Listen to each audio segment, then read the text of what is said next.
You're going to start. Thank you. Thank you. Okay, good afternoon. So, what we're going to do today, I actually had only one thing in mind, and then I thought about something else. But on Friday, there will be another march on Washington. How many of you knew about that? And the subtitle of this march is Defend the Vote. So I want to talk about that, but listen to some of the music from the 1963 March on Washington. And then we're going to go into a tribute to Dr. Undine Smith Moore, whose birthday would have been yesterday. She was born August 25th, 1904. So I'm going to, and I appreciate Mr. Painter and Mr. Brown back there helping me. So if we can start with that first PowerPoint. All right.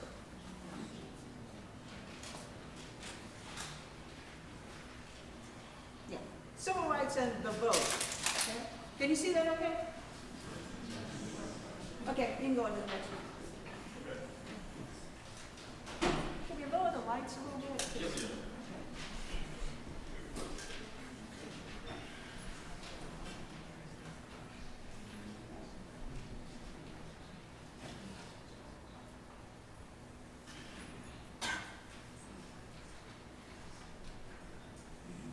Yeah, that's good, thank you. Okay, so Friday, August 28th, which will be the 63rd anniversary of the original March on Washington.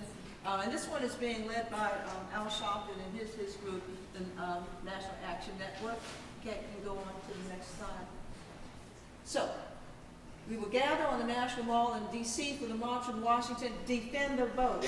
And you don't know why this is very important. What's going on with voting rights right now? And what about the recent Supreme Court decision?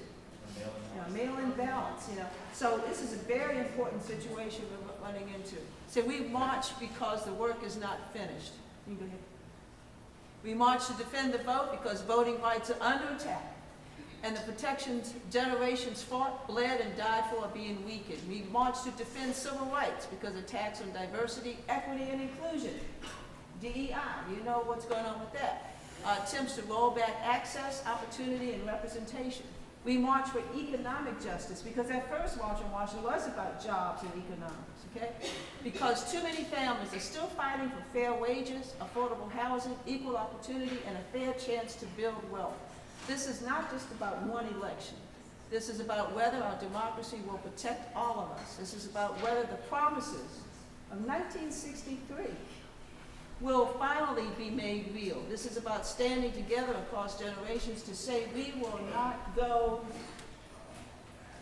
backward. Thank you. Next slide. Okay, so this is in the tradition of Dr. Martin Luther King, and this is in 1963 he gave that I Have a Dream speech, and from what I understand, as he was speaking, there's Mahalia Jackson who kind of shouted out, "Tell them about the dream, Martin." Okay, all right. So this is being led by the National Action Network. Okay, go ahead. 1963, more than 250,000 people came to the National Mall for the March on Washington for jobs and freedom. I'll tell you a little story. I actually have a sign from that march in my house. My parents and a couple of uncles and aunts were there. I was upset. They said, "No, you're too young, you can't go," But I was in D.C. at my grandmother's house watching it on a black and white television. And this is, and A. Philip Randolph, who was with the Pullman Porters. I won't go into it because we're, trying to push through and get some other things done. But this is when that I Have a Dream speech was spoken. Okay, next slide, please. 250,000 people stood on this ground and refused to be silent. On August 28, 2026, we returned. President John F. Kennedy in 1963 was not pretty in agreement with what was planned, but then after he saw, because he was concerned about chaos, violence, whatever, and that did not happen. Okay? Let's go on. So let's listen to some of the music from 1963. The Marian Anderson. How many of you know Marian Anderson? You had lunch with her yesterday? No, you know about Marian Anderson, right? Okay. Marian Anderson was supposed to have sung the national anthem. She got stuck in traffic. She didn't make it. So Camilla Williams was there, And they asked her to sing, and she said she just ran up the steps and proceeded to sing. How many people know Camilla Williams? Know who Camilla Williams was? Okay, graduate, 1941 graduate of Virginia State University. Okay, very active in the civil rights movement. So we can listen to her, and this is just audio, not video. We can just listen to her sing the national anthem. Permit me to present to you to sing the national anthem, Miss Camilla Williams.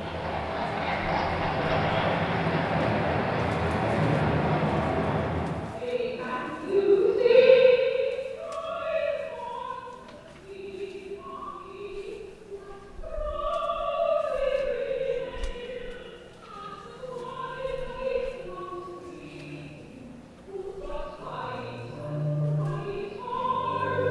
you.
the whole world in his hands.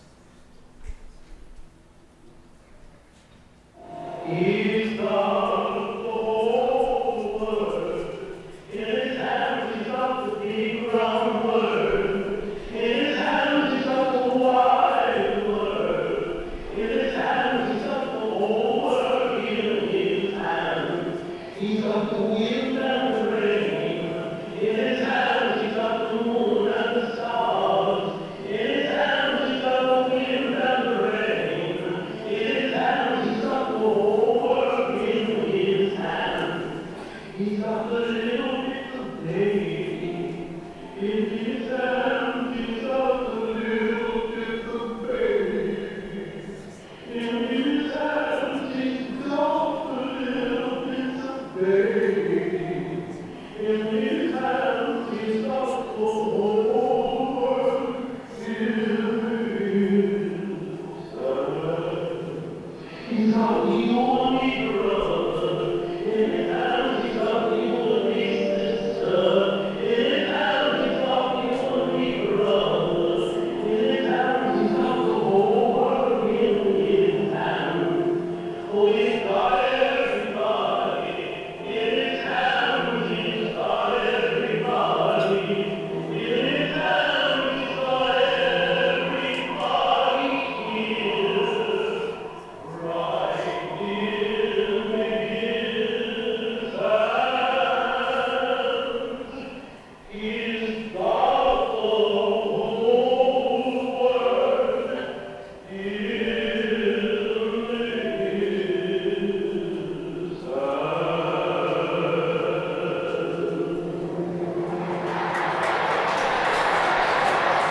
You see the statue, you see she's at the Lincoln Memorial. In 1939, she sang a concert Easter Sunday, 1939, on the steps of the Lincoln Memorial because she was denied being able to sing at Constitution Hall because she was black.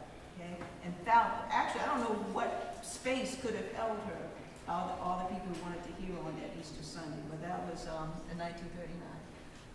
Peter, Paul, and Mary, Blowing in the Wind.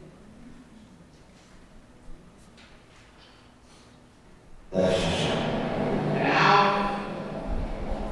a group of singers will come to help express and song what this great meeting is all about. I give you now Peter, Paul, and Mary.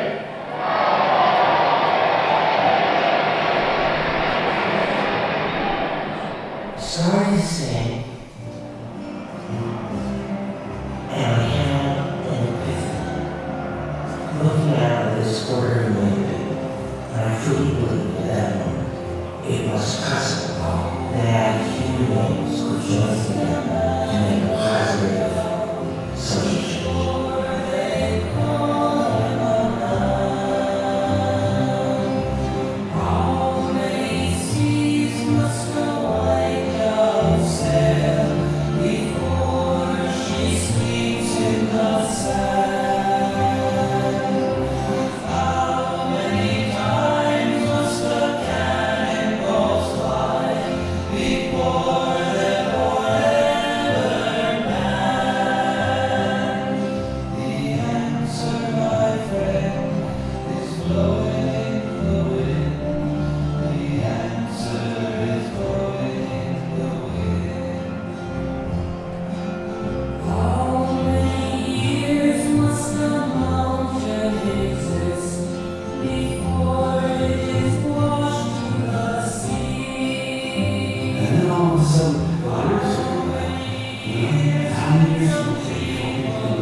Desire to say, let's think for ourselves in better. We won't be the instrument of somebody else's intent, but we will really be a different kind of people living in a different kind of society. The answer is blowing in the wind.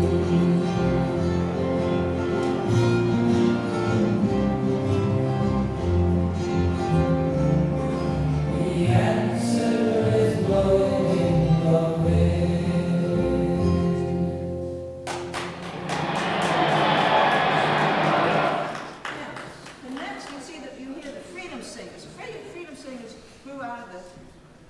SNCC, S-N-C-C. Anybody know what that stands for? SNCC. Student Nonviolent Coordinating Committee. Young people are very much involved, okay? So you're gonna hear people singing along with them. Can you pretend that you're in that crowd and can you join in with them? Say yes? Yes? Okay, you join in with them, okay? Let's listen to SNCC sing, "We shall not be moved, like a tree standing by the water, we shall not be moved."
As we go on, we're going to look at some early efforts for voting rights in Virginia. Virginia Voters League, this historic marker was unveiled in June 2019, and Professor Luther P. Jackson was teaching on the campus of Virginia State. We can go on. So this is the inscription, founded in 1941, headquartered in this neighborhood. It's actually on South Avenue.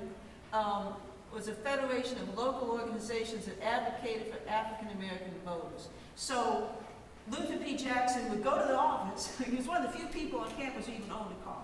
So he'd drive down to Petersburg, get out, walk around, talk to people, make sure that they were registered to vote, make sure they paid their poll tax, come back home, and maybe someone told me a couple days later he may go back out, look for his car, couldn't find the car, thought someone stole it, then found out he's a little absent-minded professor. He left it in Petersburg and walked back home, so they always knew where his car was. But let's go on. So a little bit about Luther P. Jackson. That's his business card from the Virginia State College. Let's go on. And I look at my notes here, so I don't have to look at the screen. So you see he was assisted by attorneys Robert Cooley and Raymond Valentine. And said Cornelius Jackson was a graduate of Virginia State, and he would go house to house to canvass to spread the program to the race citizens of Petersburg. Let's just go on. Okay, just wanted to give you, this is something that Luther P. Jackson put out in 1942. It's about the poll tax paid by Negroes in Virginia in 1942. Let's go on. Okay, I just want to see some of the headlines about Dr. Jackson. Just keep clear.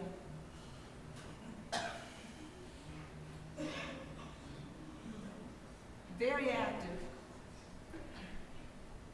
This is the tip of the iceberg.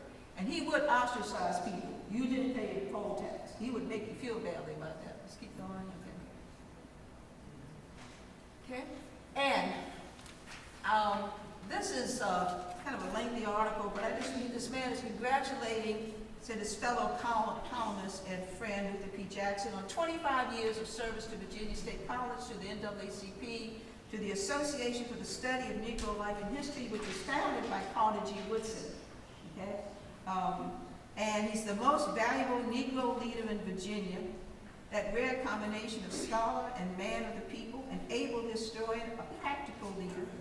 But Luther Jackson, in the interim between digging up Mestio colonial records in the courthouses and libraries of Virginia, finds time to urge Negroes to vote, to solicit funds and membership in the NAACP. When school closes and other teachers go off on vacations, Luther Jackson spends his leisure making a door-to-door campaign for NAAC membership. Go on. Of course, all of this is volunteer work. It is unusual to find such a person nowadays, particularly in the teaching profession. Most of us in the teaching business are so disillusioned and bitter we never entertain an unselfish thought. But Luther Jackson has a profound faith in and love for people. And then going to the next one. I said before that Luther Jackson is the most valuable leader in Virginia today. The chief reason for this, it seems to me, is that he isn't trying to advance Luther Jackson. He isn't trying to land a fat job in the educational setup of the state. He isn't seeking a pat on the head from Captain Charlie. He is simply trying in his gentlemanly way to make Virginia into the kind of state it ought to be. Luther Jackson was a graduate of Fisk University, and Janella Frazier came here in 1917, and then he came later and really founded the history department, and they married, I think it was 1922 or 1923. I want you to applaud this department for recognizing former faculty and alumni, because other departments don't do it. The history department is never, to my knowledge, I've been here for my 32nd year, I've never known the history department to do anything to recognize Luther P. Jackson. The only image of him on campus is on that little obelisk I call it in the Omega Psi Phi plot in front of the bookstore, because he founded Newside Chapel. If it weren't for that, we wouldn't have any image of Luther Jackson on this campus. So be proud of your department that we look at people from the past. Let's go on. He was also a musician. That's what I wanted you to know. He directed the band in the 20s. The department couldn't bring in anybody else, so they would use people from other departments, and he was a musician, so he directed the band and the orchestra. And if you go to the next slide, you see something written by someone, and where you have the arrow, this man said, I sang bass in his glee club, and I played clarinet in his campus symphony orchestra.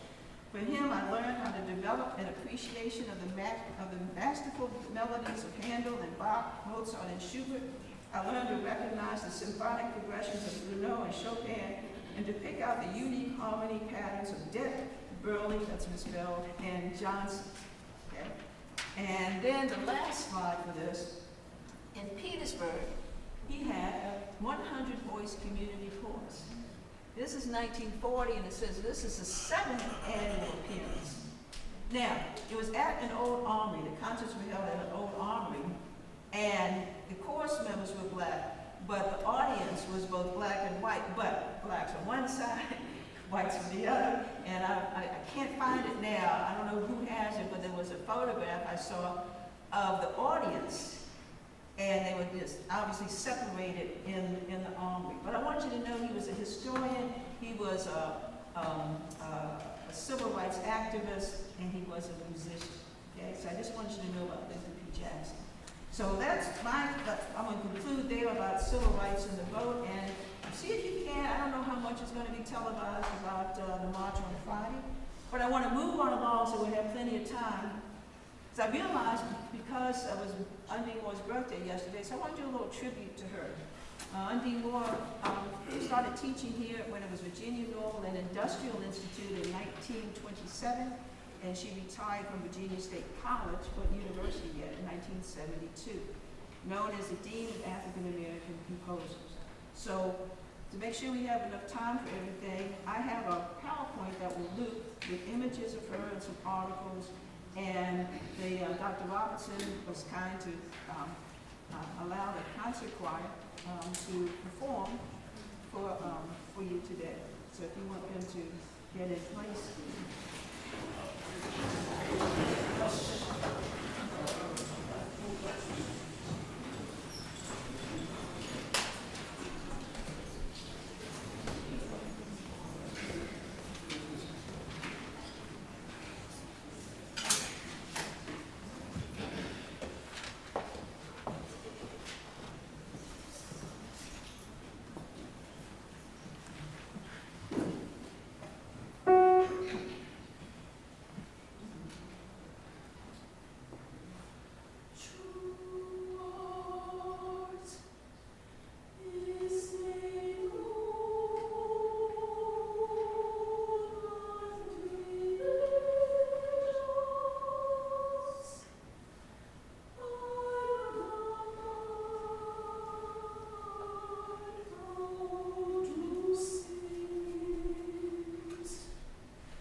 and early in the morning he rose to find God had sent his angel down to lock the lion's jaws. Oh, the king cried, oh,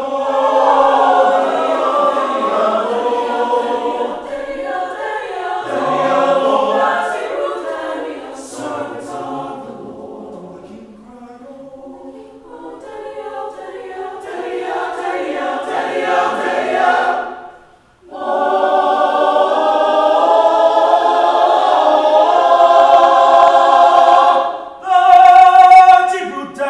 servants of the Lord, and servants of the Lord, and servants of the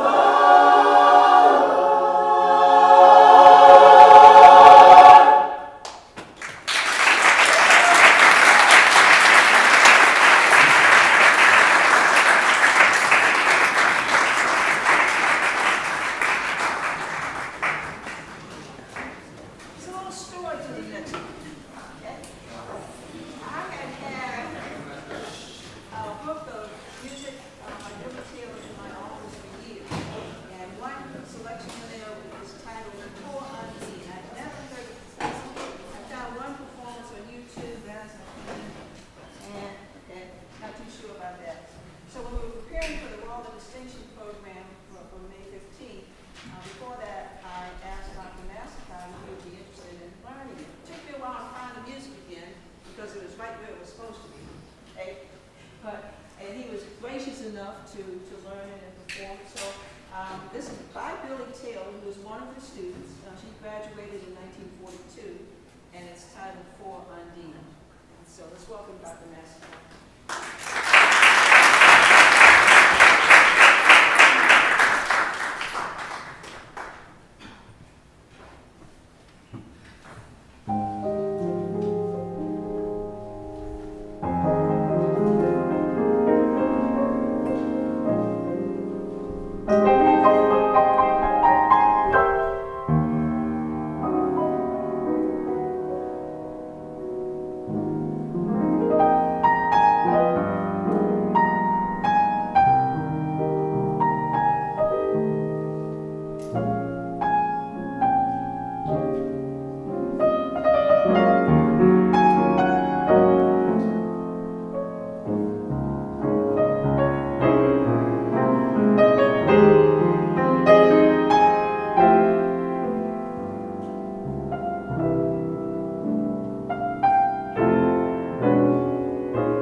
Any announcements from the faculty?